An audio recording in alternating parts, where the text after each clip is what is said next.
All right. Time to fire up the time machine, right? Get ready. Because today, we're going deep on a real classic. Ooh, sounds fun. Meet Me in St. Louis. This musical Of classics. set at the 1904 World's Fair. I mean, Yeah. it's been captivating audiences, gosh, for decades. For sure. And, you've given us some great material to work with, including, well, What have we got? it looks like an entire podcast script. Oh, wow. All dedicated to unpacking this movie's magic. So I like it. why don't we explore why Meet Me in St. Louis still resonates with people today, huh? All these years later. Yeah, that sounds like a really fantastic journey. Right. And it's worth remembering right off the bat that the film was released in 1944. Okay. Right in the middle of World War II. Whoa. Yeah, that's right in the thick of it. Imagine finding yourself swept up in this vibrant, hopeful musical while the world outside is... Well, the world is in turmoil. Facing such turmoil. Yeah, exactly. So how did Hollywood use films like this to offer a sense of, of escapism, Let me see what you mean. Doing such a hard time. Yeah, well, it wasn't just about offering a distraction. Okay. Meet Me in St. Louis, it goes deeper than that. Right. Remember that scene, the Smith families arguing over dinner? Oh, yeah. They're bickering. Mm-hmm. Tensions are high. For sure. But ultimately they come together. Right. United by their love for each other. That's a great point. Yeah. I bet that resonated with audiences back then. I think so. I mean, so many families were separated by the war. Yeah. Facing all this this uncertainty and loss. Right. And seeing the Smiths, a family that fights but ultimately stays strong. Right. I bet that offered a powerful sense of hope and reassurance. Yeah, 100%. It tapped into this, Right. like this universal longing for connection and stability during a time of just upheaval. And then of course you have the pure joy of all the musical numbers. Okay, speaking of those musical numbers, we can't gloss over Judy Garland. Oh, come on. As Esther Smith, her performance is legendary. Rightfully so. Oh, yeah. She brought such depth and heart to the role. Uh-huh. Think about the scene where she sings, "Have yourself a merry little Christmas." Yeah. It's so tender and melancholic, but ultimately hopeful. Yeah. I bet that resonated with audiences, especially facing a wartime Christmas. Oh, yeah. Longing for loved ones and such. It's interesting how a song can become so, intertwined with a specific moment in history. Yeah. Almost taking on a new meaning. You know what I mean? Absolutely. And it wasn't just the emotional depth of the Yeah. performances. Well done. The film was a visual feast. Oh, tell me about it. Yeah. The vibrant Technicolor, That's a set. the stunning sets. Yeah. It's like they bottled up all the charm of turn-of-the-century America and just poured it onto the screen. I love that. That's such a good way to put it. But I got to ask, Technicolor Yeah. wasn't exactly common back then. No, not at all. In 1944, Okay. Technicolor was still, relatively new. Mm-hmm. So imagine audiences used to black and white films, Right. and suddenly they see Esther's red dress pop against the backdrop of the World's Fair, bathed in all these dazzling lights. Yeah. It must have been breathtaking. You know what? It wasn't just breathtaking. It was groundbreaking. Totally. It added this whole other dimension to the storytelling, creating this immersive experience that must have, amplified that sense of escapism. Yeah. Like tenfold, Right, and let's not forget the house. Trolley Song. Yeah, that's a good one. That scene, filmed in a single continuous take, Yeah. pure cinematic magic. That single take trolley scene always gets me. I know, right? It's so spontaneous. Yeah. Yet so perfectly crafted. So well done. How did they pull that off in the 1940s? The precision and coordination must have been incredible. It's mind-blowing. Was it meticulously planned? Right. Or was there an element of, happy accident involved? It's fascinating to consider, isn't it? It speaks to the incredible skill Right. and artistry of these filmmakers. Well, yeah. That scene alone Uh-huh. encapsulates the magic of Meet Me in St. Louis. For sure. But beyond Yeah. the dazzling visuals and the memorable songs, there's something about the structure of the film that feels so innovative. Okay. Even today. You're right. Yeah. There's a reason Meet Me in St. Louis is considered a classic. Absolutely. It didn't just capture a moment in time. Uh-huh. It set it set a new standard for musicals. This visual mastery wasn't just for beauty. Okay. It set a new standard, like you said, for musicals. Meet Me in St. Louis showed how sets and costumes and color could be characters themselves, you know, adding layers of meaning Interesting. to the storytelling. And that legacy Lives on. lives on in so many musicals today. Absolutely a testament to the film's influence. And Okay. you know what else is fascinating? What's that? The film wasn't initially met with universal acclaim. Really? Yeah. Some critics, you know, they found it overly sentimental Really? and lacking substance. That's surprising, Yeah. considering its iconic status today. I know, right? It just goes to show how perceptions of art Yeah. can evolve over time. Exactly. What might have seemed saccharine in the 1940s is now cherished, right? For its warmth and heart.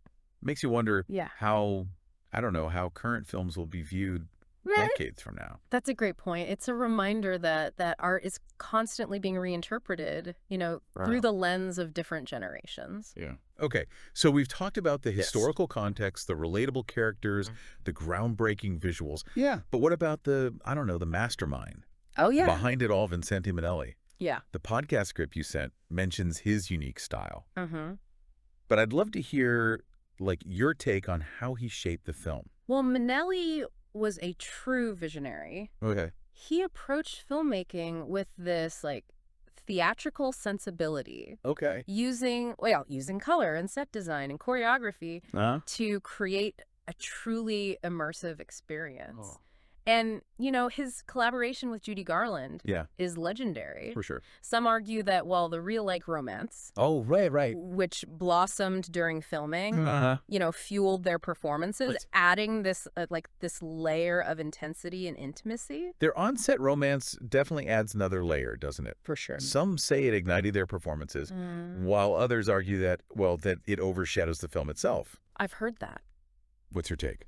It's a fascinating debate. Yeah. On the one hand, I mean, their chemistry is undeniable. Yeah. And it adds a certain magic to their scenes together. Uh-huh. But on the other hand, the film, like, stands on its own, right? Right. As a masterpiece of storytelling and visual artistry. Absolutely. It's really a testament to the power of collaboration, Agree. both on screen and behind the scenes. Right. You know? And speaking of collaboration, I'm curious about the song "Have Yourself a Merry Little Christmas." Okay. The podcast script mentions that Judy Garland Yeah. initially resisted Oh, wow. singing it, Yeah. finding the original lyrics too depressing, Interesting. especially given, you know, the wartime context. I can see that. Right. I mean, it's a beautiful song, but there's like a melancholy undercurrent. That's right. That- She felt it was too somber for a film, you know? Right. Intended to uplift audiences during a difficult time. Yeah. So the lyricist, Hugh Martin, Okay. rewrote some of the verses Oh, wow. at her request, Interesting. making them more hopeful and reassuring. Wow, I had no idea. Yeah. That's a great example Yeah. of how, like, even iconic pieces of art are often shaped by By many multiple voices and perspectives. Yeah, totally. It also speaks to the power of artists to respond to the needs of their time, you know, offering solace and hope through their work. Absolutely. And that's what makes Meet Me in St. Louis. So fascinating. It was so fascinating. It's a film that captures Yeah. a specific historical moment Okay. while also transcending it, you know? Right. Speaking to, like, universal themes of family and love and, well, the bittersweet pangs of change. You know, you keep mentioning the theme of change. Yeah. And it just struck me. What's that? The film isn't just set against the backdrop of the World's Fair. Right. It's set on the cusp of a new century. Oh, yeah. It's 1903. The year is 1903. Yeah. And America is on the verge of becoming a global power. A global power, yeah. The World's Fair itself Uh-huh. is like a symbol of that progress. You know, The forward momentum. that forward momentum, yeah. Yeah. And the Smith family's impending move to New York Yes. further emphasizes this idea of embracing the future, even if it means Leaving behind. leaving behind the comfort and familiarity of home. Yeah, exactly. So when Meet Me in St. Louis is often seen as like a nostalgic celebration of tradition, it also acknowledges, I think, the the inevitability of change, Yeah. and the excitement of new beginnings. That's a brilliant observation. It's not just about clinging to the past. It's about, navigating that transition between the old and the new. Right. Finding a balance between honoring tradition Right. and embracing progress. And honestly, that's a theme Yeah. that resonates like deeply with me. Let's hear- We all face those moments in our lives where we have to Ah, let go of what's comfortable and step into the unknown. for sure. Meet Me in St. Louis reminds us that Yeah. even amidst change, there are certain values and connections Absolutely. that endure, providing a sense of continuity and grounding. Beautifully put. Yeah. The film's enduring power Yeah. lies in its ability to capture Yeah. both the joy Right. and the melancholy of life's transitions, Right. reminding us that even as the world changes around us, Uh-huh. the things that truly matter, family, love, hope, Right. remain constant. That's powerful. And that brings us to, I think, a crucial aspect of the film. Okay. Its ending. Oh, yes, the ending. Without giving too much away. Yeah. How do you think the film's resolution ties into these themes Right. of change and enduring values? I see what you mean. Does it offer a sense of closure, Mhm. or does it leave us with Like, lingering questions? it's a beautifully crafted ending Okay. that, without giving too much away, Right. acknowledges the bittersweet nature of change. Okay. While some storylines reach like a satisfying conclusion, Uh-huh. others are left, I don't know, open-ended, Okay. suggesting that life is a journey, not a destination. Right. And this is where, Yeah. Meet Me in St. Louis transcends mere entertainment and becomes something truly profound. Interesting. It invites us to reflect Okay. on our own lives, Wow. our own experiences of change and transition. And that's the beauty of a great film, isn't it? Yeah, It stays with you long after the credits roll, I agree. sparking conversations and prompting reflection. 100%. So as we wrap up this deep dive, Yeah. what are some of the key takeaways Okay. that you hope our listener will ponder? That's a great question. Yeah. Yeah. I think one of the most powerful takeaways is the film's ability to capture, well, the complexities of human emotion. Uh-huh.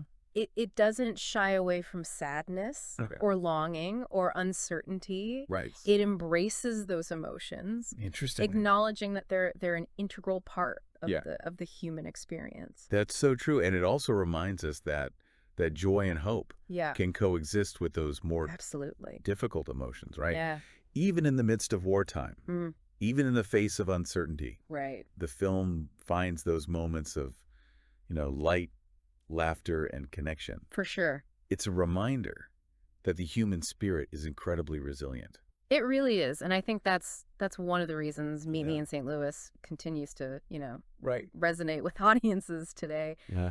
It reminds us that even amidst all the chaos and uncertainty of life, Yeah. there's always beauty to be found, Absolutely. always hope to cling to. So beautifully said. And, as we've been talking, I keep thinking back to that final scene at the train station really? without giving anything away. Yeah. How do you think that scene Right. encapsulates the film's overall message? Yes, the train station scene. Yeah. It's a masterpiece of visual storytelling Yeah. and emotional nuance. It Right. perfectly captures that bittersweet feeling of Mhm. saying goodbye to the familiar Right. while simultaneously embracing the unknown. Right. The use of lighting, the framing, the music, it all works together Yeah. to create this incredibly powerful moment It does. that lingers long after the film ends. It's true. And there's this sense of Yeah. both closure and continuation, Uh-huh. right? Some characters get the happy endings they've been yearning for, Right. while others are left with a sense of, I don't know, Longing. a sense of longing, Yeah. a sense that their stories are still unfolding, Exactly. It's a reminder that life isn't always Yeah. tidy or predictable. And that unpredictability, Yeah. that sense of open-endedness, that's what makes life so fascinating. I agree. So full of possibilities. Yeah. It's like the film is saying, yes, there's sadness and loss, but there's also joy, love, and the promise of new beginnings. That's a good point. It's a message that's both comforting and invigorating. It really is. Yeah. So for our listener out there who's been on this deep dive with us, Uh-huh. What final thought would you leave them with? Okay. What's the one thing you hope they'll take away Yeah. from this exploration of Meet Me in St. Louis? That's a great question, Yeah. as we've been unpacking all these layers of the film, Right. the historical context, the technical artistry, the emotional depth. Yeah. I hope our listener will walk away with Yeah. with a renewed appreciation for the power of storytelling. I like that. Meet Me in St. Louis isn't just a charming musical. Yeah. It's a reflection of human experience, a celebration of life in all its complexities. So well put. And maybe, just maybe, Yeah. it'll inspire them to revisit the film Right. with fresh eyes, Yeah. to discover new nuances and meanings they Yeah. hadn't noticed before. Like Tulip. Because truly, like a fine wine, Mm-hmm. Meet Me in St. Louis seems to get richer Yeah. and more rewarding with each viewing. I couldn't agree more. And who knows? Right. Maybe this deep dive will spark a new conversation, a Mhm. new insight, or even a newfound love Right. for classic musicals. Totally. That's the beauty of shared exploration, isn't it? It absolutely is. And on that note, Yeah. I think it's time we bring this deep dive to a close. Okay. But hey, Yeah. the conversation doesn't have to end here. Right. We'd love to hear what resonated with you, dear listener. Yeah, let us know. What surprised you? What moved you? What questions are still swirling in your mind? Because Because ultimately, Yeah. the most meaningful part of any deep dive Mhm. isn't the answers we uncover, but the questions we're left with, Well said. right? So until next time, keep exploring, keep questioning, and keep letting those stories Yes. spark your curiosity. And remember, Yeah. sometimes the most profound journeys begin with a simple question. Right. Meet me in St. Louis.